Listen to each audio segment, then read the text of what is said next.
Ada sebuah divine hunger to see God at work in your life. Ada sebuah kelaparan rohani. Ada sebuah desperation, bukan putus asa ya. Ada sebuah keinginan yang menggebu-gebu untuk melihat Allah bekerja dalam hidupmu. Jangan pakai roh pesimis dan negatif seperti ini loh. Mana katanya Tuhan? Jangan cemoohkan yang Maha Kuasa. Percuma kita nggak dapat apa-apa. Yakobus berkata yang mendua hati pikiran tidak dapat sesuatu. Kalau Anda belum subscribe di channel ini, segera supaya Anda bisa mengikuti terus rema-rema dari Roh Kudus ya. Saya welcome Anda untuk memakai saat teduh yang direkam ini untuk jadi saat teduh pribadimu, diulang-ulang tiap hari juga oke. Karena pasti ada hadirat Tuhan yang disimpan di sini ya. Kalau Anda belum subscribe, silakan subscribe di YouTube supaya selain notifikasi nanti Anda selalu diingatkan kalau ada saat teduh seperti ini, Anda juga terus bisa menikmati semua program-program yang kami sediakan. Kita ambil Alkitab dan catatan. Saya ingin bicara kepada Anda tentang Tanah Perjanjian. Saya kasih judul Tanah Perjanjian versi kita. Abraham sudah mati. Kita anak-anak iman. Kita anak-anak Abraham. Saya sengaja tidak memberikan PowerPoint 1, 2, 3 seperti biasanya. Karena Roh Kudus betul-betul seolah-olah Roh Kudus langsung beritahu kepada saya, nanti setiap orang akan dapat sesuatu yang berbeda. Makanya itu pasang antena, bukan hanya kuping telinga, tapi juga hati terutama. Karena Anda akan mendapatkan butir-butir yang berbeda dengan orang yang mendengarkan bersama dengan Anda, bahkan di sebelah Anda. Dan ini semuanya merupakan tuntunan ilahi. Saya melihat prosesi Abraham masuk ke Tanah Perjanjian waktu dia masih sendirian. Dia masih belum jadi bapak bangsa-bangsa, sekalipun Tuhan sudah menjanjikannya. Dan saya lihat bagaimana proses Tuhan. Dan apa saja yang Tuhan instruksikan kepada dia, dan bagaimana tuntunan ilahi saat itu. Semoga lewat cerita ini dan penjelasan yang saya berikan dengan pertolongan Tuhan, Anda dan saya akan mengalami penggenapan janji hari-hari ini. Mata kita harus fokus pada janji Kristus, bukan pada problema.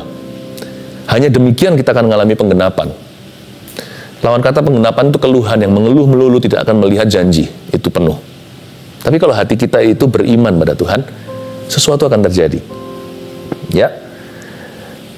Kejadian pasal 13 ayat 14 sampai 18 saya bacakan dulu seluruh. Setelah Lot berpisah daripada Abram, waktu itu namanya masih Abram. Berfirmanlah Tuhan kepada Abram, pandanglah sekelilingmu dan lihatlah dari tempat engkau berdiri. Lihatlah dari tempat engkau berdiri itu ke timur dan barat, utara dan selatan. Sebab seluruh negeri yang kau lihat itu akan kuberikan padamu dan kepada keturunanmu untuk selama-lamanya. Dan aku akan menjadikan keturunanmu seperti debu tanah banyaknya. Sehingga jika seandainya ada yang dapat menghitung debu tanah, keturunanmu pun akan dapat dihitung juga. Bersiaplah, jalanilah negeri itu menurut panjang dan lebarnya, sebab kepadamu lah akan kuberikan negeri itu. Sesudah itu Abram memindahkan kemahnya dan menetap di dekat pohon-pohon terbantin di Mamre, dekat Hebron. Lalu didirikannya lah mezbah di situ bagi Tuhan. Nama aja masih Abram, belum diganti namanya menjadi Bapak segala bangsa. Beda kalau bahasa Indonesia Abram dan Abraham, tapi itu bedanya langit bumi. Yang satu artinya biasa itu Abram. Abraham artinya Bapak bangsa-bangsa. Nama belum berubah, anak satu pun belum punya. Tuhan sudah bilang, hitunglah keturunanmu seperti di langit ada bintang, di tepi pantai ada pasir. Kita lihat bagaimana Abraham menanggapi janji, gimana dia masuk dalam penggenapan janji. Tuhan kasih instruksi apa saja, bagaimana prosesinya. Hal pertama, sebelum Tuhan genapi apa-apa, harus ada delete, harus ada deletion, atau harus ada sesuatu yang dihapus dan dibuang. Seperti tekan tombol itu, kalau di handphone kita, atau di laptop, delete, yang artinya delete, artinya hapus. Setelah Lot berpisah, ayat 14, setelah Lot berpisah daripada Tuhan, baru saya tambahin, berfirmanlah Tuhan kepada Abram. Inilah masa-masa shifting terjadi pergeseran ilahi. Jadi please hati jangan frustrasi. Kalau Anda mengalami sesuatu nggak nyaman, tanya dulu sama Tuhan, apakah ini kehendak Tuhan. Kalau ada kesalahan Anda sendiri, koreksi, evaluasi. Apa yang bisa dirubah, dirubah. Namanya orang hidup kan harus improve selalu. Tapi kalau memang Tuhan yang mengerjakan sesuatu yang tidak nyaman dalam diri Anda, sekalipun itu berarti Anda harus kehilangan sesuatu, atau harus mengalami detoks ilahi, atau ada sesuatu yang harus dipangkas dari hidupmu, jangan frustrasi. Please, jangan hatimu putus asa. Kalau Allah yang mengerjakannya, itu untuk kebaikan Anda. Ya. Tuhan akan menggeser sesuatu dulu sebelum melakukan sesuatu yang baru. Itulah shifting season, musim pergeseran ilahi. Tuhan harus menggeser sesuatu sebelum melakukan sesuatu yang lebih besar dari yang pernah dahulu Anda alami.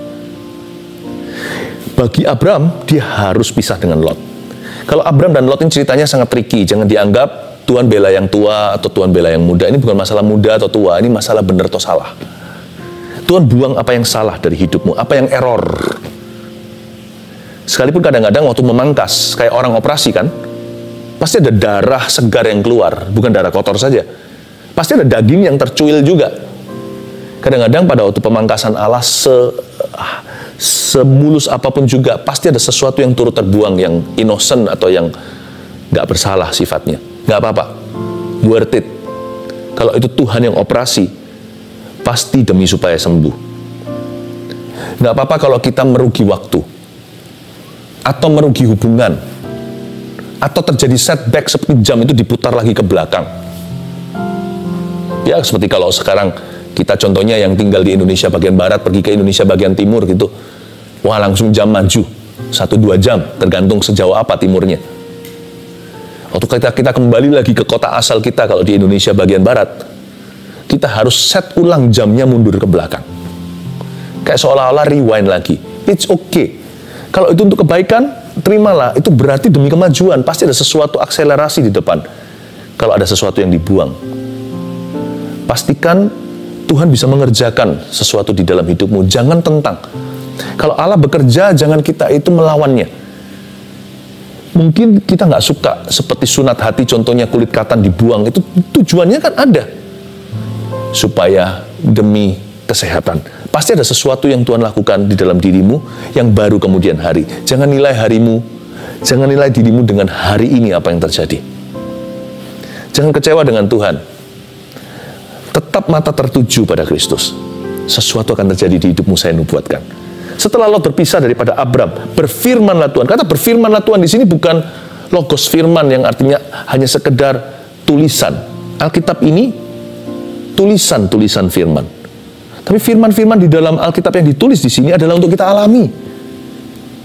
Nah, firman-firman yang tertulis di sini contohnya di Perjanjian Baru ini bisa melompat ke kita Perjanjian Baru maupun Perjanjian Lama. Berfirmanlah Tuhan itu adalah firman yang diucapkan oleh mulut Allah sekalipun sudah tertulis di dalam Alkitab. Akan ada satu season mendengarkan suara Tuhan. Percayalah, jangan bantah, jangan begini loh. Sebelum mencoba udah gagal. Karena orang itu takut gagalnya. Belum alami, dia sudah bertanya-tanya. Saya nggak berkata bahwa orang kalau percaya Tuhan tidak boleh bertanya sesuatu. Tapi banyak orang bertanya melulu. Diam dan ketahuilah bahwa aku adalah Tuhan. Diam dan dengarlah. Jikalau Tuhan berfirman kepadamu, kata Eli kepada Samuel si kecil itu, kan dia nggak ngerti nih, kok dengar suara di malam hari. Katakan saja, ya Tuhan ini hambamu. Aku mendengarkan. Here I am, I'm listening to you. Jangan terlalu rumit pikirannya hari-hari ini kalau kita ingin mengalami tuntunan ilahi. Akal budi kita simpel saja. Ya Tuhan, kalau Engkau mau berbicara, aku ready loh ya. Jangan tanya, nanti bagaimana tahu suara Tuhan yang mana? Bagaimana bedain suaraku dengan suara Tuhan dengan suara manusia? Itu orang yang panik, bingung sendiri. Sekalipun kita itu tenang, kita juga masih belajar kok mengetahui yang mana suara Tuhan. It's okay belajar dari kesalahan. Tapi orang yang panik akan kelewatan. Tenang ya, be still oh my soul. Hai jiwaku, diam dan tenanglah. Tuhan mau berbicara kepadamu. Berfirmanlah, Tuhan akan datang masa mendengarkan suara Allah. And He's gonna do something amazing in your life. Dia akan melakukan sesuatu yang luar biasa. Lalu berikutnya dikatakan setelah berfirmanlah Tuhan kepada Abram, titik 2, pandanglah sekelilingmu. Dan lihatlah dari tempat kau berdiri itu ke timur dan barat, utara dan selatan. Tapi ada kata, pandanglah sekelilingmu. Pasang mata iman untuk melihat apa yang belum selesai di hidupmu. Pandanglah sekelilingmu, itu berarti melihat setiap kesempatan dan berkat-berkat yang pernah hilang dalam kehidupan Anda. Let's believe God. Ada sebuah divine hunger to see God at work in your life. Ada sebuah kelaparan rohani. Ada sebuah desperation, bukan putus asa ya. Ada sebuah keinginan yang menggebu-gebu untuk melihat Allah bekerja dalam hidupmu. Jangan pakai roh pesimis dan negatif seperti ini loh. Mana katanya Tuhan?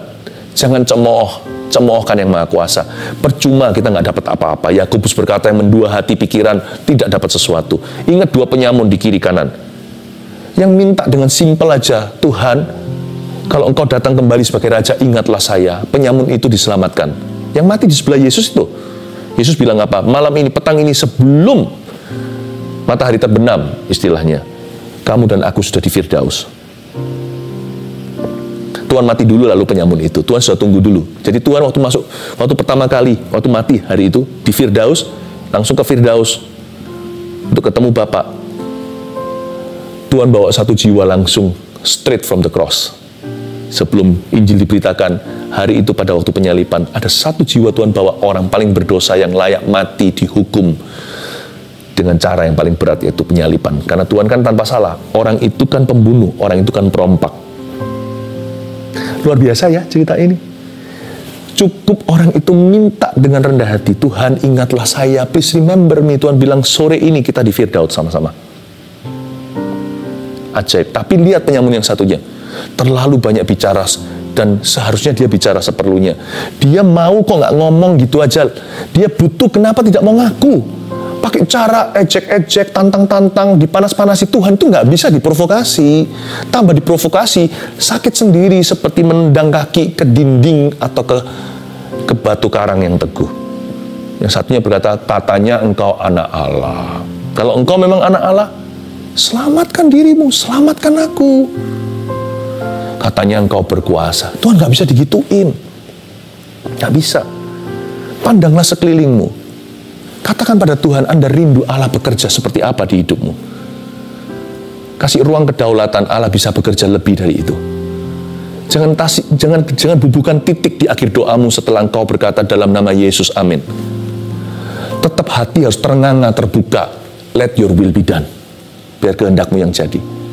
Tapi hati harus optimis, jangan pesimis. Katanya engkau bilang aku sembuh. Mana sembuh? Engkau bilang kau akan menolong keluargaku. Mana sampai sekarang kami sengsara? Jangan digituin Tuhan Yesus. Si penyamun yang satu tuh nggak masuk Firdaus. Tuhan mau diejek, mau direndahkan. Apakah Tuhan itu emang seseorang manusia yang bisa kita tantang, lalu dia panas, terpancing emosinya gara-gara kita, lalu dia buktikan dirinya? Tuhan tidak begitu. Siapa menghinanya, makan batunya. Tuhan mau dihina, mau direndahkan, dia tetap Tuhan yang maha tinggi. Kita mau menghina Tuhan, kita tetap adalah manusia yang rendah. Belajar dari penyamun yang satunya. Pandanglah sekelilingmu itu. Katakan, pasang mata iman, Tuhan, I want to see you at work in my life. Aku ingin kau bekerja dalam bisnisku. Aku minta dalam nama Yesus, rendah hati. Tuhan, aku ingin kau bekerja dalam pernikahanku. Aku percaya suamiku bisa kenal Yesus. Sekarang dia penyembah berhala. Cepat lambat ya Tuhan, doa istri akan didengarkan oleh Allah. Tuhan, aku ingin kau bekerja dalam kehidupan anakku yang kena narkoba. Pasti dia akan bebas dari candu ini. Sebab orang yang kenal Yesus lebih kecanduan dengan sorga, tidak perlu barang-barang fana. Tuhan, gantikanlah berhala itu dengan Allah yang hidup dalam hidupnya. Cukup minta, pandanglah sekelilingmu, buka mata iman. Lihat. Ya, coba pegang matanya seperti ini. Katakan, bukakan mata rohaniku. Bilang begitu. Open the eyes of my heart. Buka mata rohaniku, Tuhan. Beriku mata iman dalam nama Yesus. Amin. Pandanglah sekelilingmu dan lihatlah dari tempat engkau berdiri. Jangan asal memandang sembarangan, tapi pandang dari tempat engkau berdiri. Jangan asal melihat. Orang yang hatinya salah, dia akan lihat hal-hal yang salah pula. Lihat kan, kalau orang suka cari kesalahan, selalu lihat kesalahan. Betul atau enggak? Makanya pernikahannya enggak pernah beres tuh. Karena orientasi hatinya tidak benar. Dia cari kesalahan pada pasangannya. Orang kalau lihat terus lubang donatnya, ya selalu rasa kurang. Padahal kalau kita lihat gembala kita, Mazmur 23, Tuhan adalah gembalaku, tak akan kekurangan aku. Padahal dia punya kebutuhan, gak ngerasa kekurangan karena matanya tertuju pada persediaan Allah. Pada janji-janjinya juga. Jangan asal memandang, nanti salah. Nanti kita salah minta karena salah hati pula. Pandanglah sekelilingmu dan lihatlah dari tempat engkau berdiri. Saya tanya sama Anda berdiri di mana dalam hidup ini? Anda berdiri pada roh dan kebenaran atau pada kedagingan? Anda berdiri di jalan orang fasik atau Anda berdiri di nasihat orang benar? Hatimu di mana? Hartamu berada. Ya, hartamu di mana maksudnya hatimu berada. Tahu nggak? Hatimu di mana akan pengaruh Anda melihat apa. Orang yang hatinya salah, dia akan melihat perkara-perkara setan. Orang yang hatinya salah akan melihat hal-hal duniawi semata-mata. Tapi orang yang hatinya dalam hadirat Allah, makanya saat teduh seperti ini penting sekali. Tuhan akan menuntun matanya untuk melihat yang dunia tidak kelihatan. Makanya Abraham itu matanya tertuju ke tanah Kanaan. Padahal tanah gersang, sarang lalat, sarang penyamun pula. Tempat itu penuh musuh. Orang Het Amori mempersembahkan bahkan bayi sendiri untuk berhala dan membunuhnya di dalam api. Ini sungguhan terjadi dalam sejarah. Apa yang Abraham lihat pada tanah Kanaan? Sekarang kedengarannya keren, tanah perjanjian. Dulu tempat angker itu. Orang lihat masalah, Abraham lihat janji. Orang lihat problema, Abraham lihat solusi. Mata orang ini plus sekali ya. Bukan plus maksudnya abnormality. Tapi dia ada salib di mata dan bola matanya itu. Orang lain lihat lubang, dia lihat donatnya. Kok bisa ya? Orang lain lihat kesalahan, dia lihat potensi. Seperti Tuhannya. Waktu Tuhan ketemu Gideon, malaikat Tuhan berkata apa dengan M huruf besar? Itu Yesus Kristus penampakan di perjanjian lama. Hai pahlawan yang gagah perkasa, Gideon berkata, kalau saya pahlawan, kenapa saya menyembunyikan diri dari Midian? Di tempat mesinnya pengirikan anggur, saya injak-injak gandum di situ, saya tumbuk. Kenapa saya harus bersembunyi di tempat yang tidak berfungsi? Tuhan lihat seorang pecundang, tapi Tuhan bisa memandang potensi bahwa orang ini dengan 300 orang akan porak-porandakan ratusan ribu Midian. Abraham melihat Kanaan, dia melihat tanah perjanjian. Karena tempat berdirinya beda. Dia nggak juling rohani. Dia tempat berdirinya, arah anginnya benar, yaitu firman. Dia berdiri pada roh dan kebenaran. Penting sekali, Anda punya pendirian dalam Kristus. Itu yang membuat permintaan kita beda. Karena Alkitab berkata, doa orang benar loh ya. Bukan hanya dengan yakin didoakan, sangat besar kuasanya. Jangan-jangan doa jadi mantra. Sebelum ada dengan yakin didoakan sangat besar kuasanya, ada kata doa orang benar, itu status. Pendirian di mana engkau berdiri. Lihatlah dari tempat engkau berdiri. Kalau kita berdiri sebagai orang benar, dengan yakin kita doakan, sisa satu langkah, beriman, terjadi sesuatu yang luar biasa.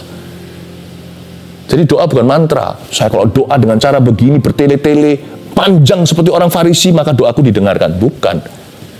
Apa yang membuat doa terhalang? Karena orang itu nggak benar. Bukan berarti kita suci dulu, tapi hati kita harus surrender ke Kristus. Karena Tuhan tidak bisa dimanipulasi. I love this. Tuhan berkata, hey Abraham, pandanglah sekelilingmu. Kamu lihat apa? Kamu harus lihat yang aku lihat. Lihatlah dari tempat engkau berdiri. Where do you stand in my presence? Di mana kau berdiri di hadapanku? Lalu disuruh lihat ke timur, barat, utara, selatan. Suruh pasang mata iman. Dan pendiriannya haruslah Tuhan. Ya kan? Kita lihat ayat 15. Sebab seluruh negeri yang kau lihat itu akan kuberikan kepadamu. Dan kepada keturunanmu untuk selama-lamanya. Betapa indahnya. Di ayat 15, Abraham finally could see. Abraham melihat yang Tuhan lihat di perjanjian lama. Kau lihat nggak? Ke timur, barat, utara, selatan. Negeri yang kau lihat itu akan kuberikan padamu. Abraham dapat double visions. Pertama, dia lihat tanah Kanaan menjadi milik pusakanya. Dua, dia lihat bahwa keturunannya akan menduduki itu. Padahal anak anak pun belum ada satu. Abraham bisa percaya, negeri yang kau lihat itu sarang lalat, tapi dia bisa melihat Yerusalem hari ini. Dia bisa melihat Israel, dia bisa melihat Mesias dari keturunannya nanti. Seluruh bumi akan memperoleh berkat. Semua bangsa-bangsa karena keturunan Abraham dengan K huruf besar. Bukan keturunan-keturunan kecil, tapi keturunan dengan K huruf besar, itulah Yesus Kristus. Can't you see what I'm seeing? Abraham melihat into the future.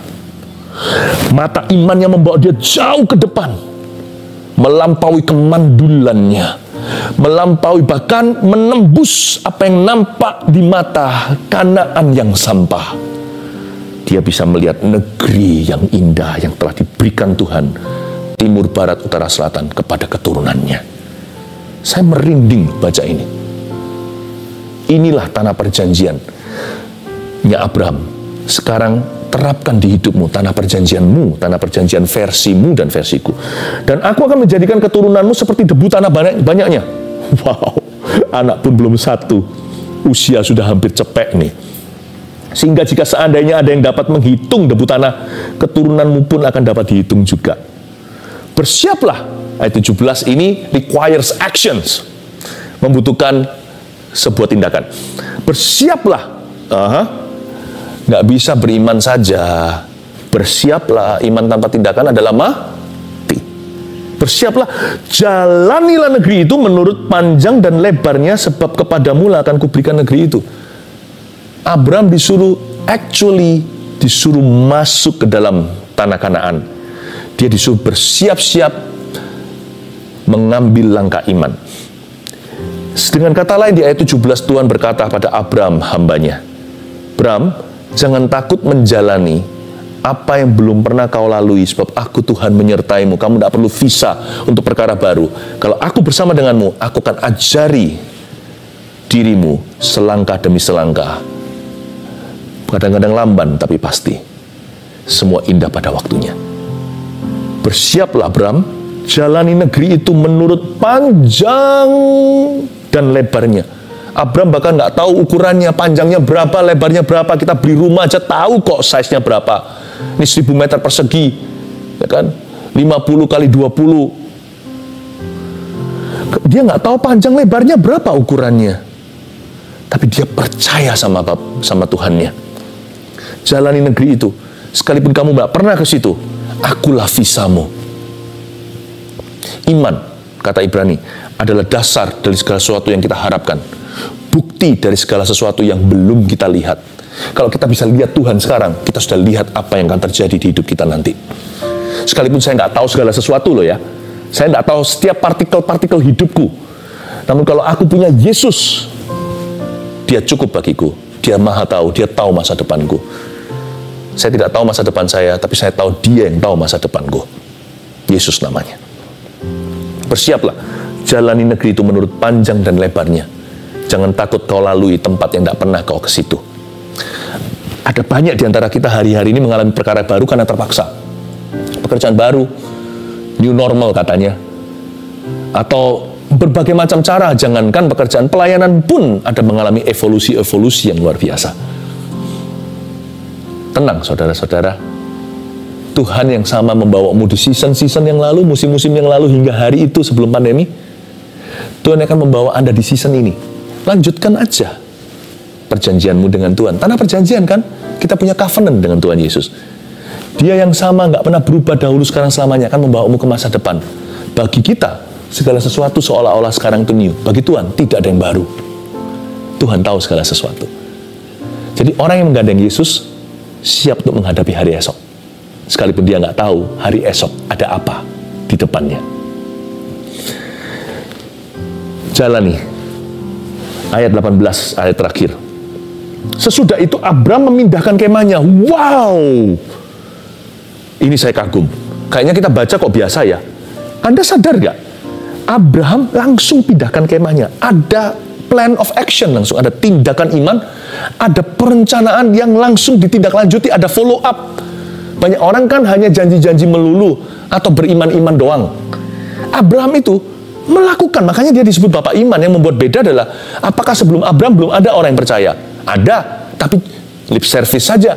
Abraham ini satu-satunya yang langsung hengkang. Sesudah itu Abraham memindahkan kemahnya dan menetap di dekat pohon-pohon terbantin di Mamre, dekat Hebron. Lalu didirikannya lah mezbah di situ bagi Tuhan. Di ayat 18 ini sendiri ada 3 poin yang luar biasa sebenarnya. Dia memindahkan kemahnya.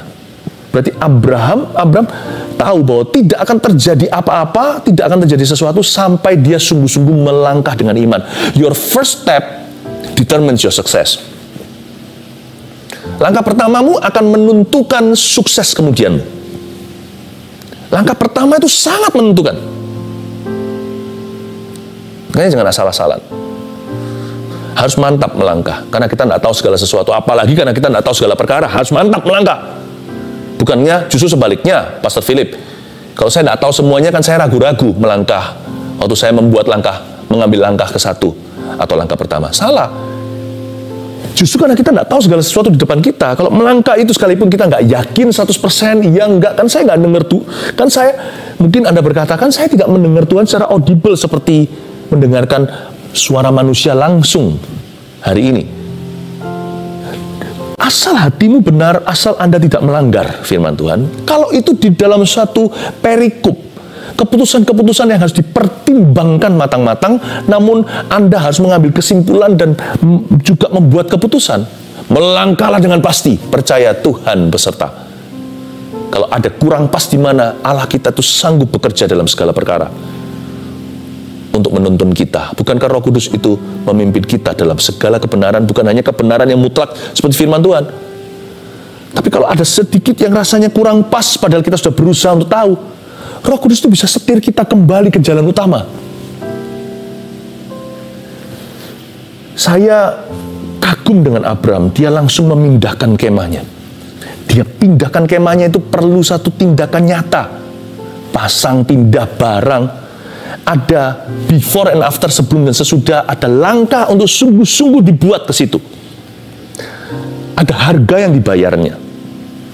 Lalu Abraham memilih satu lokasi. Saya ajak Anda untuk melihat bagaimana kita menentukan, bagaimana keputusan kita bisa strategis secara rohani.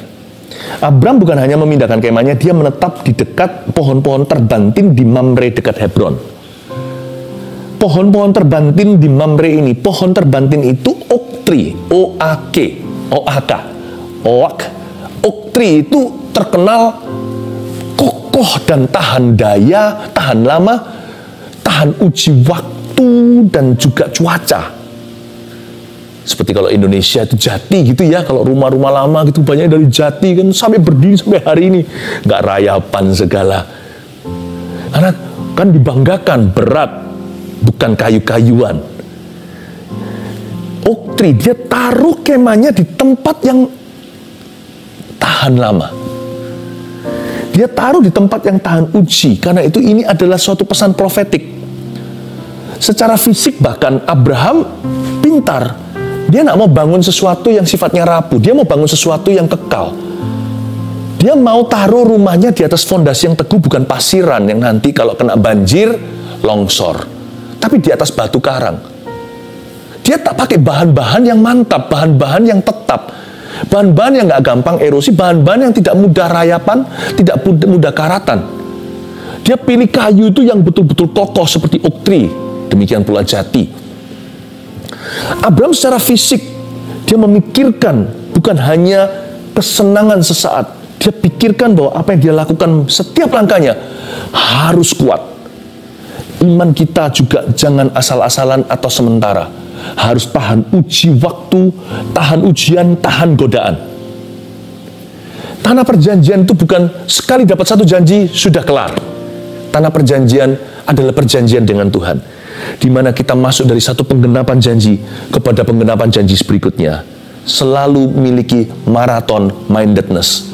Pikiran kita itu maraton, bukan sprint 100 meter lari sekencang-kencangnya, lalu ngos-ngosan, lalu nggak bisa berkutik lagi, lalu pingsan di lapangan. No.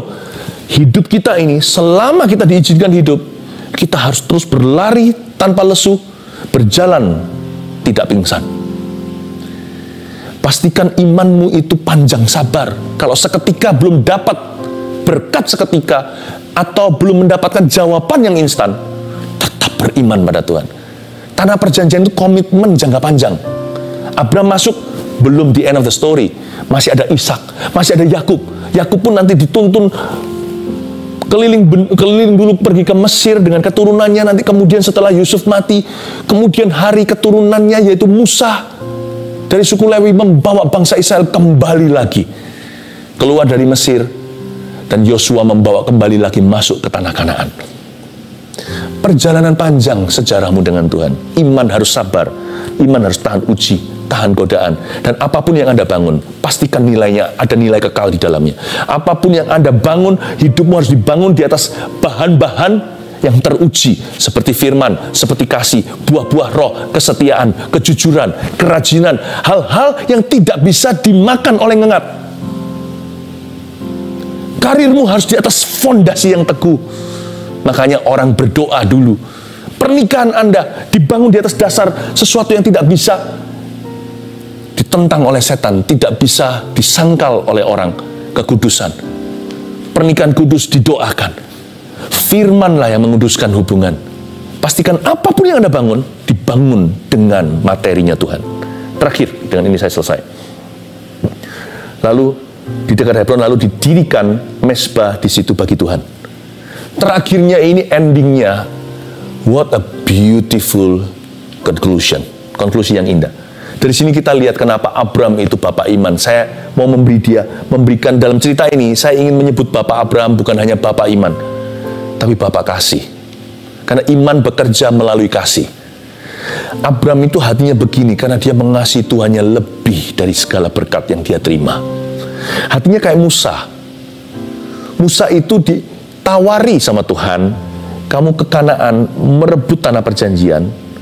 Nanti ya yang memimpin bangsa ini malaikat. Pokoknya yang penting kan aku genapi janji. Mereka dapat yang mereka inginkan, yang mereka dambakan. Musa berkata no, kalau bukan engkau yang sertai. Musa meminta penyertaan di padang gurun, ingat itu? Ketika Musa berkata tunjukkan kemuliaanmu, Musa berkata kalau bukan engkau sendiri yang memimpin kami, mau 1001 malaikatmu kita tidak mau. Saya tidak mau. Hadiratmu yang kuinginkan, bukan berkat-berkatnya. Tanah perjanjian itu yang indah bukan tanahnya. Bukan janji-janji Allah berupa berkat materi apalagi. Bukan penggenapan janji itu yang memukau hati. Abraham mendirikan mezbah di situ bagi Tuhan. Peduli amat janjinya kapan digenapi, kapan dia dapat anak, kapan dapat Ishak. Peduli amat kapan penduduk Kanaan yang jahat itu akan diusir dari tanah itu dan diserahkan kepada orang-orang 12 suku Israel, keturunannya nanti. Dia tidak menunggu sampai berkat itu tiba, baru dia berkata sama Tuhan, aku mengasihimu. Langsung di tempat dia bangun mezbah. Mezbah itu bunyinya I love you. Abraham mati, hanya lihat satu putra, Ishak. Ya kan, Ismail satunya, jangan dihitung karena bicara tentang anak perjanjian, bukan? Sekalipun dihitung semua pun tidak seberapa. Abraham tidak menjadi bapak semua bangsa seperti yang Tuhan janjikan. Keturunannya bisa dihitung dengan jari jemari kita. Jangankan menghitung seperti bintang di langit atau pasir di tepi pantai.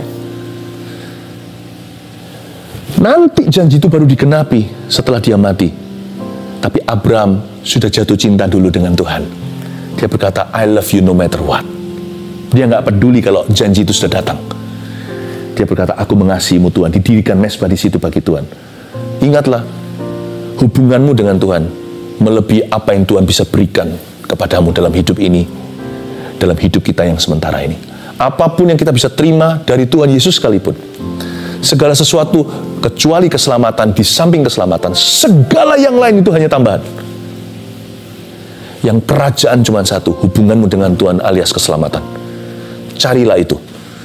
Dan kebenarannya. Semua itu ditambahkan atau tidak ditambahkan. Jangan berubah hatimu pada Tuhan.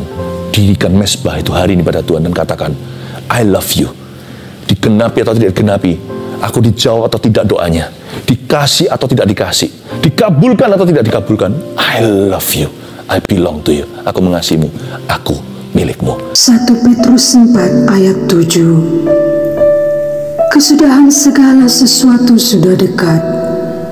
Karena itu, kuasailah dirimu dan jadilah tenang, supaya kamu dapat berdoa.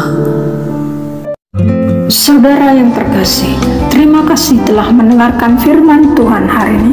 Jangan lupa untuk dukung terus channel ini dengan cara subscribe, like, share, dan juga komen, agar saudara kita yang lain juga boleh terberkati. Tuhan Yesus memberkati kita.